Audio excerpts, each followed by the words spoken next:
So moving to a new country can be overwhelming at times, and sometimes knowing what to pack is very essential to making sure that you bring the right things.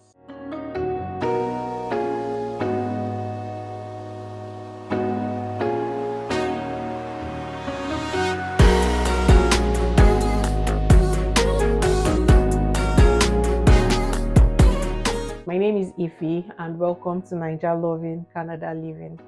So today I want to talk about essential items that you need when you are moving to Canada. I remember when I first moved to Canada, I kept putting it off because I didn't really know what I was going to need, and finally somehow I found myself on the last day before I moved, and I then started panicking and hyperventilating because I didn't know what to pack. And so my sister just said, leave it, I will do it for you. So my sister had to do my packing for me. Fortunately for me, I didn't leave anything behind.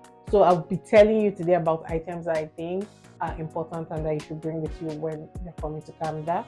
And also items that are not necessarily necessary and you can do without and leave behind.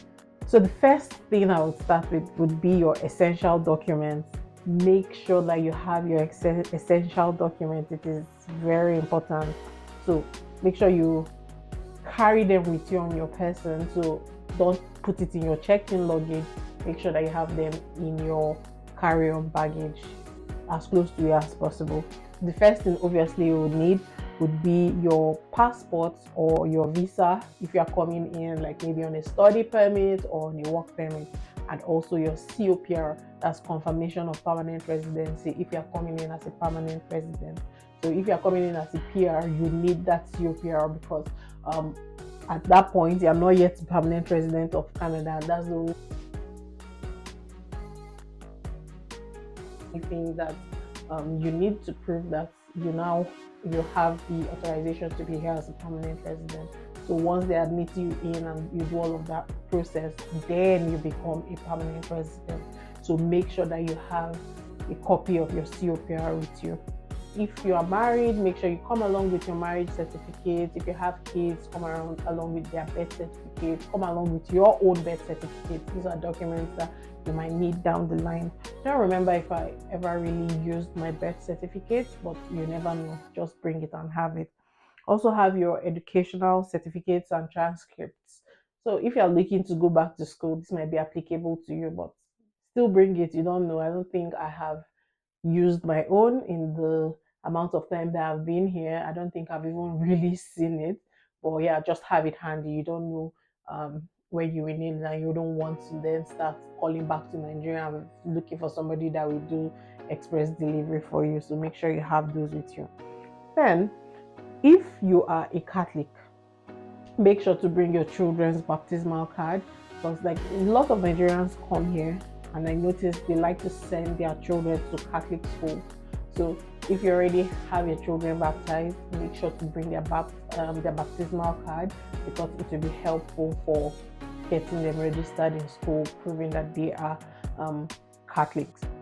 Then also bring your driver's license, your international driver's license, and your insurance history. So as we all know, you can drive here for the first 90 days that you come with your license that you're coming with, and most people actually buy a car in that time and drive around with their licenses. So you can bring that over and see if you can also use it to skip some steps in your whole driving test and your whole journey to getting a driver's license here. So make sure that you bring that. You can get that from FRSC. I had a guy do it for me, but I hear now that you can apply for it online and you get it quickly. Also bring your insurance history because this helps with reducing the amount that you pay for insurance. If you don't have it, just be prepared to pay as if you've never driven before. So if you have insurance history, make sure you bring it. Then the final most important document would be your proof of funds. Make sure that you have your proof of funds because you might get asked. I was asked for my proof of funds, so you could either bring it as cash or you could bring your bank statement, or if you have the app on your phone, you can show them. So just make sure that you have some way of showing that you have your proof of funds, because you might be asked. Then the next thing I would say, clothes. This is one thing that I didn't really pack this, because like I believed I was coming to a very cold country and my clothes from Nigeria will be useless. I was completely wrong. You can wear it in summer, because most people talk about how cold Canada is, and it's like they forget how hot it gets in summer. So most of your clothes that you have in Nigeria, you can use it in summer, and you can also use it in spring, maybe even fall, because like the quality of the clothes and the shoe here, is not it at all. Like I remember somebody commenting that it's almost like first grade Okika. I'm like, okay, that's very interesting, and a very interesting way to put it. But yeah, you can bring your clothes. So the ones that your good quality clothes, don't discard them. Then you can also try to buy, if you're landing in winter. Most people go to Africa and get some sort of winter gear. Mm. I don't know if it will do anything, but at least it's better than coming with nothing. Because like I remember the winter jacket I brought was the winter jacket which I used while I was in school back in England.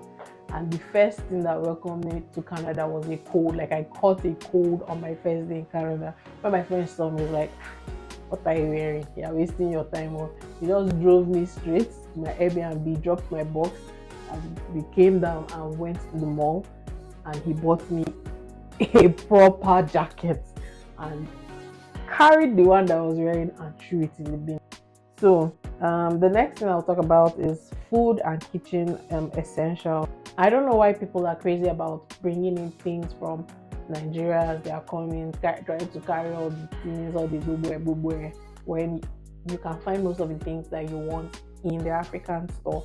And even more recently, most of all these big stores are beginning to carry African things. Like you can actually find Gary in, it's like, go to superstore in certain places, you can find things like Gary. I'm like, oh wow. But then you can also find alternatives. But if you must, I would just advise that you just maybe pack a small quantity. Like I understand packing a small quantity so you have something before you find your way around. So maybe just pack a small quantity, seal it, and make sure that it's well packed. So you can bring things like seasoning cubes, like your Maggi, no, even though there are alternatives. Just make sure it doesn't have a picture of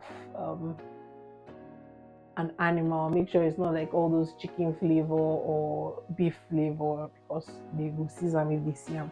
And you can bring things like dry pepper, goosey, ogbono, crayfish, dry fish, okporoko, your zobo leaves, your aya. You can bring beans. Some of these things are heavy though, but yeah, you can bring it. Just make sure that you seal them properly, label them properly, and that you declare them at customs.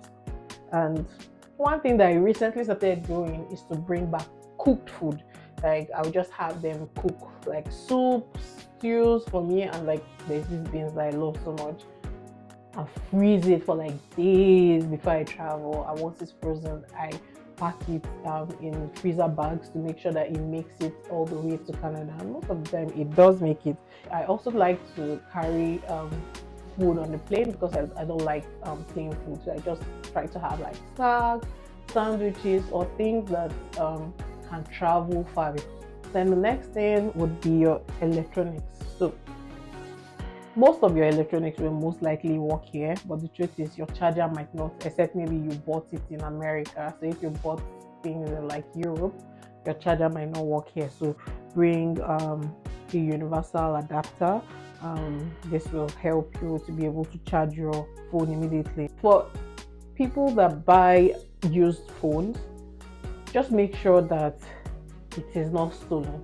And if it is a used phone, make sure that you have your receipts and everything, so you can prove, if you need to prove that you did not steal it, you paid good money for it. Like we've heard stories of people that go abroad and want to trade in their iPhone for a new iPhone, and they're like, this phone is reported stolen, and then you now enter Wahala that you don't need to enter. Then for Android user, ensure that your phone is a popular enough brand that it will be able to work here in Canada. Like I know of people that come in and are trying to use their Android phones here, and they tell them network compatibility issues, and you can't use this in Canada, and then they start um, having to buy a new phone within the first few weeks of landing in Canada. And finally, make sure that your phone is unlocked so you can use any SIM when you come into Canada, so you are not restricted. So the next one I'll be talking about is regards to your health. Make sure that when you're coming, you come with your prescription drugs as much as you can possibly bring, because sometimes getting a family doctor here is very difficult. So for the period you are without a family doctor, you can just get prescription drugs and cover you for that period before you finally get a doctor. Then the next thing would be to bring your medical history. Just go to your doctor and like ask for your medical history. So at least when you come here, you're not starting from fresh, and you're not trying to explain things that you don't necessarily even fully understand to the doctor.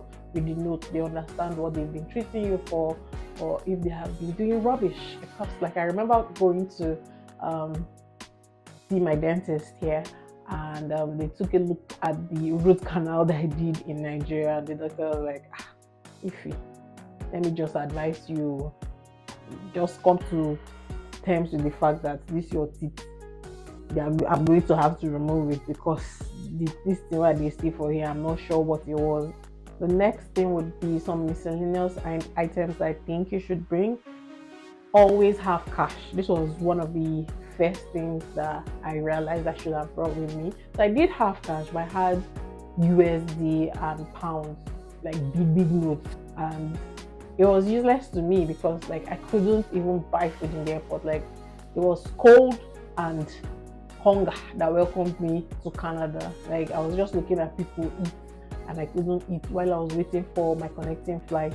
And so just make sure to have small CAD, no matter how little it is, just so you're able to eat. Like I remember when I eventually then went to open a bank account, I opened a bank account, and the banker, I don't even know what he was thinking, still gave me big notes. I'm like, When I went to enter the bus, I couldn't pay for the bus because like they don't give change on the bus. I was fortunate that the bus driver just allowed me to ride along for free, because like I tried giving him the $100 notes that I had, and he was like, I don't give change. And oh my, like this was after I had to trek to the bank because I didn't have cash for the bus at first. So just have a little bit of cash. That's the moral of the story. But if you're unable to get cash, you could go to your bank and ask them for an international debit card, so a card that will work anywhere. That way, at least you're able to pay for food, you're able to pay for your Uber. Well, fortunately, you can use your Naira account to pay for your Uber, or at least you're able to pay for basic things in the first few days. Then, make sure to get travel insurance if you are moving to somewhere like Ontario, where your health coverage doesn't kick in immediately. Like it can get very expensive very quickly if you have to pay out of pocket for any medical emergency that might come up. So these are some things I think you need to ensure that you're bringing when you're coming, and there are plenty of things that I think you shouldn't be bringing, starting from food. If it is anything that is a meat product, forget it. They seized my surrender chicken in the airport. Like I wanted to cry. They seized my friend's kilishi, and they still find them on top. So just make sure that you're not bringing in any meat product, even like normal products that just have like meat flavor or pictures of meat on it, like Indomie or Maggi. Just avoid it. Just make sure you're avoiding it so that it is not seized, and then you end up wasting money. Then any dairy product, milk, cheese, butter, forget it. There is no need for you to bring that in.